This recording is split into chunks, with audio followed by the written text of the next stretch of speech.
لوگوں سے عزتیں تلاش کرتے ہو تو وہ کیا تمہیں عزت دیں گے؟ وہ تو کل اچھا کہتے ہیں، پرسوں برا کہنے لگ جاتے ہیں۔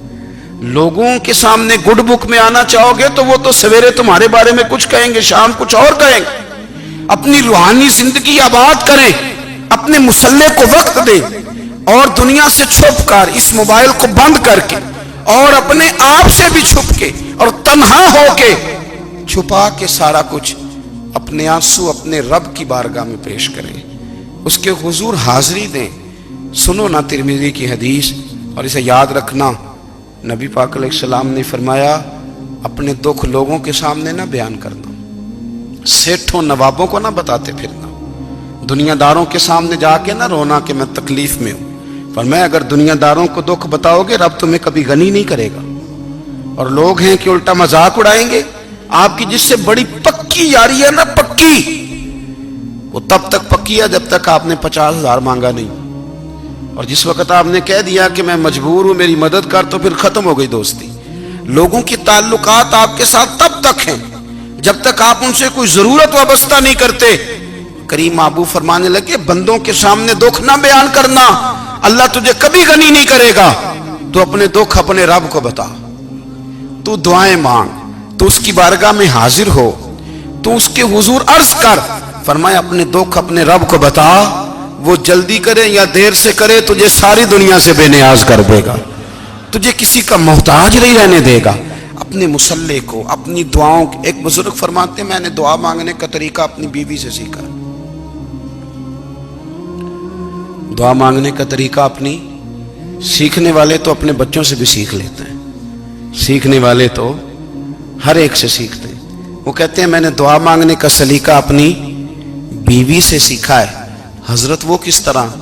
فرمانے لگے میری بیوی نے نا مجھے کوئی کام بتایا، کچھ پیسوں کی ضرورت کے لیے کہا، تو میں نے اسے کہا کہ بھئی ابھی میرے پاس نہیں ہے، کچھ دنوں میں آتے ہیں تو میں دے دوں گا۔ عورتوں کی عادت ہوتی ہے وہ بار بار یاد کراتی ہیں، 2-4 دنوں کے بعد پھر اس نے کہا حضرت وہ میں نے کہا تھا کچھ پیسے، میں نے اسے کہا کہ ابھی میرے پاس نہیں ہے، کچھ دنوں میں ملتے ہیں تو میں تمہیں دے دوں گا۔ اس نے کچھ دنوں کے بعد پھر کہا حضور وہ میں نے کچھ پیسے کہے تھے۔ فرماتے میں نے ڈانٹ دیا، میں نے کہا کہ کیا تو روز مجھے شرمندہ کرتی ہے، کہا نا میرے پاس نہیں ہے، ہوں گے تو دے دوں گا، تو روز یاد کراتی ہے۔ فرماتے ہیں اس نے پہلے تو میری ڈانٹ کو سہا، پھر میرے سخت جملوں نے اس کی آنکھوں میں آنسو پیدا کر دیے، پھر اس نے اپنے آنچل میں اپنے اس دکھ کو سمیٹا، اور پھر اس نے ایک جملہ کہا تو میں رو پڑا، اور مجھے اپنے رب سے مانگنے کا طریقہ آ گیا۔ مجھے کہنے لگی حضرت جی آپ نے ڈانٹ دیا میں نے سہ لیا، پر آپ ہی میرے شوہر ہیں، بتائیں نا آپ سے نہ کہوں تو میں کس سے جا کے کہوں۔ فرماتے ہیں میں رو پڑا، اور میں کھل کے رویا، اور میں تڑپ کے رویا، اور پھر میری سسکیاں بند گئیں۔ تو مجھے کہنے لگی آپ کو کیا ہوا؟ میں نے کہا مجھے بھی دعا مانگنی آ گئی ہے، جب میں اسے کہوں گا نا اللہ تو ہی میرا رب ہے، میں تجھ سے نہ کہوں تو میں کس سے جا کے کہوں؟ میں کیوں کسی بندے سے سوال کروں؟ میں کیوں کسی دنیا دار سے کہوں؟ میں تیرے بندوں کا، نیک بندوں کا وسیلہ لے کے، تیرے محبوب کی غلامی لے کے تیری بارگاہ میں آئیں، تجھ سے نہ مانگوں تو کس سے مانگوں؟ سمجھ آ گئی ہے؟ جب میں اس رنگ میں مانگوں گا تو پھر رب میرے اوپر بڑا ہی فضل فرمائے گا، وہ میرے اوپر بڑی رحمت کرے گا، وہ میرے لیے آسانیاں کرے۔ عزیز دوستو ہم اس طرح کرنے لگ گئے ہیں کہ ہم نے نا اپنے تعلقات پر اعتماد کرنا شروع کر دیا ہے۔ میرے تعلقات بہت ہیں، ہم نے اپنی دولت پر اعتماد کرنا شروع کر دیا ہے، میرے پاس دولت بہت ہے۔ ہم نے اپنے علم پر، اپنی شہرت پر اعتماد کرنا شروع کر دیا ہے کہ میرے پاس فلاں چیز بہت ہے۔ یاد رکھنا جب بے نیاز اپنی صفت بے نیازی دکھاتا ہے تو بڑی بڑی دولتوں والے مجبور نظر آتے ہیں۔ بھائیو جب انسان کا رشتہ اپنے مالک کے ساتھ ہوتا ہے پھر تو غم بھی کچھ نہیں کہتے، پریشانیاں بھی کچھ نہیں کہتی، پھر تو زندگی صبر والی، پھر تو زندگی توکل والی، پھر تو زندگی بھروسے والی، پھر انسان اپنے آپ کو رسوا نہیں کرتا، دنیا داروں سے امیدیں اس کی ختم ہو جاتی، امیدیں اللہ رسول سے لگا لیتا ہے، مضبوط ہو جاتا ہے، مضبوط، طاقتور ہو جاتا ہے، خوددار ہو جاتا ہے، باوقار باعزت ہو جاتا ہے۔ حضرت بہلول دانا رحمت اللہ علیہ بیٹھے تھے تو ہارون رشید حج کر کے آ رہا تھا، تو رستے میں حضرت شیخ سے ملاقات ہو گئی تو السلام علیکم کے بعد کہنے لگا حضور کوئی حکم ہو تو بتائیے گا. تو حضرت بہلول دانا فرمانے لگے تیرا رب کون ہے؟ اس نے کہا اللہ. تو فرمایا میرا کون ہے؟ کہا اللہ. فرمانے لگے تو بڑا ہی بیوقوف ہے، کیا تو یہ سمجھتا ہے کہ رب ہارون رشید کو تو دے گا اور بہلول دانا کو بھول جائے گا؟ تیرا بھی وہی رب ہے، میرا بھی وہی رب ہے. اس نے اگر تجھے دے کے آزمایا ہے تو ہو سکتا ہے مجھے نہ دے کے آزما رہا ہو. جب اس کی حکمت کے تقاضے ہوں گے تو عطا کرے گا اور دے گا. تو جا اپنا کام کر. بھائی اپنی روحانی زندگی، اپنی عبادات، اپنے وظائف، اپنے روزمرہ کے معاملات، اپنی دعائیں، اپنا استغفار. دیکھو کوئی مشکل کام تو نہیں 2 رکوع ہیں سورہ واقعہ کہ اگر رات کو پڑھ لی جائے تو. میں کس طرح یہ بات بیان کروں کہ تعویذ بانٹنا آسان ہے اور وظیفہ بتانا مشکل ہے. سارا دن تعویذ بانٹیں تو لوگ لینے کو تیار ہیں، اور اگر آپ وظیفہ بتائیں تو کہتے ہیں تو مشکل کام ہے. او خدا کے بندے، اگر آپ کا تعلق قرآن پاک کے ساتھ مضبوط ہو، قرآن پاک کے ساتھ اگر آپ کا رشتہ ہو، لوگ سفارشیں ڈھونڈتے ہیں نا دنیا میں، کوئی تعلق مل جائے تو میرا کام ہو جائے. دنیا میں اتنا مشکل معاملہ ہے، آخرت میں مجھے بتائیے گا کتنا مشکل معاملہ ہوگا. میرے نبی پاک صلی اللہ تعالی علیہ وسلم نے فرمایا جو لوگ سورہ ملک پڑھا کرتے تھے نا، سورہ ملک، یہ سورت ملک قیامت میں ان کی سفارش کرے گی، اور اس طرح کرے گی کہ کہے گی اے اللہ یا اس بندے کو جنت میں داخل کر دے یا مجھے قرآن پاک سے علیحدہ کر دے. تو رب فرمائے گا جا اس کا دامن تھام کے اسے جنت تک پہنچایا. آپ بات کو سمجھیں، جب آپ کے تعلقات اپنے معاملات کے ساتھ مضبوط ہوں گے، یہ نبی کریم نے وعدہ کیا ہے کہ تو سورت واقعہ پڑھ تیرے گھر میں فاقہ نہیں آئے گا. حضرت عبداللہ ابن مسعود رضی اللہ تعالیٰ عنہ بیمار تھے تو حضرت عثمان غنی رضی اللہ تعالیٰ عنہ تیمارداری کے لیے تشریف لے گئے اور جا کر کے کہا کہ آپ بڑے بیمار ہیں، آپ کی بیٹیاں زیادہ ہیں، میں چاہتا ہوں کہ خزانے میں سے کچھ مدد کروں. تو سیدنا عبداللہ ابن مسعود رضی اللہ تعالیٰ عنہ اٹھ کے بیٹھ گئے اور کہنے لگے امیر المومنین، اللہ آپ کو میری طرف سے، میری بیٹیوں کی طرف سے بہتر صلہ دے. میری بیٹیوں کو کسی خزانے کی ضرورت نہیں، میں نے انہیں خزانہ دے دیا ہے. کہا جناب آپ نے کون سا خزانہ دیا ہے، میں آپ کے مالی معاملات کو جانتا ہوں. تو فرمانے لگے امیر المومنین، میرے نبی کریم نے فرمایا ہے جو سورت واقعہ پڑھے اسے کبھی فاقہ نہیں آتا. میں نے بیٹیوں کو یاد کرا دی ہے، یہ خزانہ میں نے انہیں دے دیا ہے. وہ سارے والدین سنیں جو بیٹیوں کے لیے پریشان رہتے. حضرت عبداللہ ابن مسعود نصیحت کر رہے ہیں، فرمانے لگے میں نے سورت واقعہ یاد بھی کرا دی ہے، پڑھنے کی عادت بھی ڈال دی ہے. حضور نے فرمایا ہے جو سورت واقعہ پڑھے اسے فاقہ نہیں آتا. کہنے لگے چاند تو اپنی جگہ چھوڑ سکتا ہے، سورج گر سکتا ہے، تارے ٹوٹ سکتے ہیں، پر مدینے والے رسول کی بات غلط نہیں ہو سکتی. حضور نے فرمایا فاقہ نہیں آئے گا تو انشاءاللہ کبھی بھی نہیں آئے گا. کرنے کا کام یہ ہے کہ ہم اپنے معاملات، اپنی عبادات، اپنی دعائیں کبھی 10 منٹ عادت ہو جائے نا دعا مانگنے کی علیحدہ سے رات کو. حضور نے فرمایا جو فرض نماز کے بعد دعا مانگے اللہ اس کی قبول کر لیتا ہے. نبی پاک صلی اللہ تعالی علیہ وسلم نے فرمایا اللہ مسافر کی دعا قبول فرماتا ہے. حضور نے فرمایا اللہ مظلوم کی دعا قبول فرماتا ہے. حضور نے فرمایا بیمار سے دعا کراؤ اللہ اس کی دعا قبول فرماتا ہے. میرے نبی پاک نے فرمایا ماں باپ جب بھی اولاد کے لیے ہاتھ اٹھائیں، ویسے تے بلے شاہ تو آسمانی اڈدیاں ہی پھڑ دیں، جڑا گھر بیٹھا انہوں بڑھیا ہی نہیں. حضور فرمانے لگے ماں باپ جب بھی اولاد کے لیے دعا فرمائیں اللہ ان کی دعا کو قبول کرتا ہے. آپ اپنا تعلق بنائیں دعا کے ساتھ، عبادت کے ساتھ، مصلی کے ساتھ رشتہ بنائیں، استغفار پڑھیں. صلاح الدین ایوبی صلیبی جنگوں میں تھے، رات کو مسجد اقصی میں نماز پڑھی تو پریشان تھے. ایک بزرگ سے ملاقات ہوئی تو وہ کہنے لگے کہ آپ بڑے پریشان ہیں. کہنے لگے حضور پریشان اس لیے ہوں کہ پہلے ہی مسلمان کمزور ہے، اب میں نے سنا ہے دشمن کا ایک بحری بیڑا وہ جنگی سامان سے بھرا ہوا آ رہا ہے، تو اب ان کے پاس اور تلواریں اور نیزے آ جائیں گے، مسلمانوں کے پاس پہلے ہی وسائل کی کمی ہے، پریشان ہو کس طرح کر کے مقابلہ کریں گے. یہ بات کہتے ہی صلاح الدین ایوبی نے بزرگوں سے کہا حضور آپ بھی دعا کرنا، دعا کی بڑی طاقت ہے. میرے نبی پاک نے فرمایا دعا مومن کا ہتھیار ہے، دعا مومن کا، دعا مومن کا۔ حضور نے فرمایا تقدیر کو سوائے دعا کے کوئی چیز نہیں بدل سکتی۔ دعا مومن کا ہتھیار ہے، یہ کافر کے پاس کوئی نہیں، یہ ہتھیار ہے مومن کا۔ اللہ کرے آپ کو سمجھ آئے، پھر سنیں، کئی بار کہہ چکا ہوں، یہ ہتھیار ہے۔ کافر کے مقابلے میں جو تیرے پاس سب سے بڑا ہتھیار ہے وہ دعا ہے۔ دعائیں کرانی چھوڑ دی، کرنی چھوڑ دی، لینی چھوڑ دی۔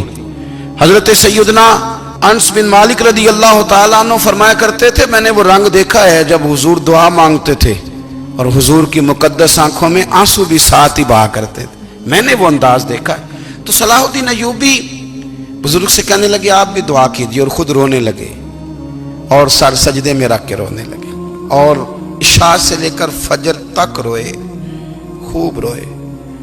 صبح وہ بزرگ آئے تو صلاح الدین ایوبی کا خوبصورت اور ہنستا ہوا چہرہ دیکھا، کہنے لگے آپ بڑے خوش ہیں، رات تو میں نے بڑے روتے ہوئے دیکھا تھا۔ تو کہنے لگے حضور وہ جو بحری بیڑا آ رہا تھا نا وہ پانی میں ڈوب گیا ہے، اب وہ نہیں آ رہا، ابھی خبر آئی ہے تو میں بڑا خوش ہوں۔ بزرگ کہنے لگے اٹھ سینے سے لگ اور سن ایک بات، وہ بحری بیڑا پانی میں نہیں ڈوبا، وہ تیرے آنسوؤں میں ڈوب گیا ہے۔ وہ جو تو رات رویا ہے نا رب کریم کی بارگاہ میں تو وہ ڈوب گیا ہے۔ حضرت عائشہ صدیقہ رضی اللہ تعالیٰ عنہ فرماتی ہیں ایک عورت تھی اور اسے نبی پاک صلی اللہ تعالیٰ علیہ وسلم نے نا وہ کلمہ پڑھ کے مسلمان ہوئی، مدینہ طیبہ آ گئی، تو حضور نے مسجد نبوی شریف میں اس کے لیے مکان، ایک سادہ سا کمرہ ساتھ مسجد کے بنوا دیا، وہیں رہنے لگی۔